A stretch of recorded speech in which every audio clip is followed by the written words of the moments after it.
Here is a question. Read it carefully and think about the answer. Let us solve it step by step. Let us begin solving this step by step. The first substrate is 2-propanol, a secondary alcohol. PCC oxidize secondary alcohols to ketones. So, A is equal to acetone, propan to -1, a ketone. The second substrate is 1-propanol, a primary alcohol.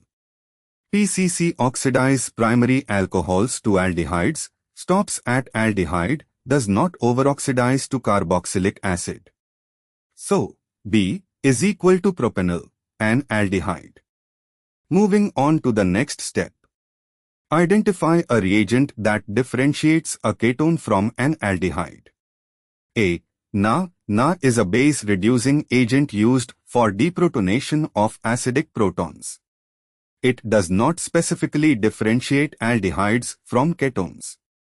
B. 2,4-DNA, 2,4-dinitrophenylhydrazine, Brady's reagent. This reagent reacts with both aldehydes and ketones, any carbonyl compound, to form orange-yellow precipitates.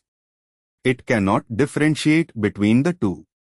C. Tollens reagent, ammoniacal silver nitrate. Tollens reagent selectively oxidize aldehydes to carboxylates, producing a silver mirror, positive test, while ketones do not react with Tollens reagent.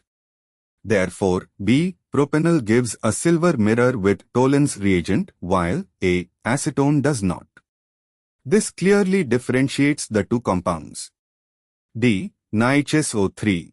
Sodium bisulfite forms addition products with aldehydes and methyl ketones and some cyclic ketones.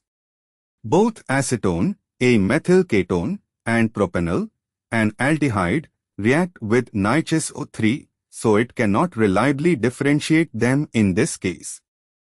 And for the final step, Tollens reagent uniquely distinguishes aldehydes, positive silver mirror test, from ketones, no reaction, making it the correct reagent to differentiate A. Acetone from B. Propanol. Therefore, the correct answer is C. Therefore, the correct answer is option C.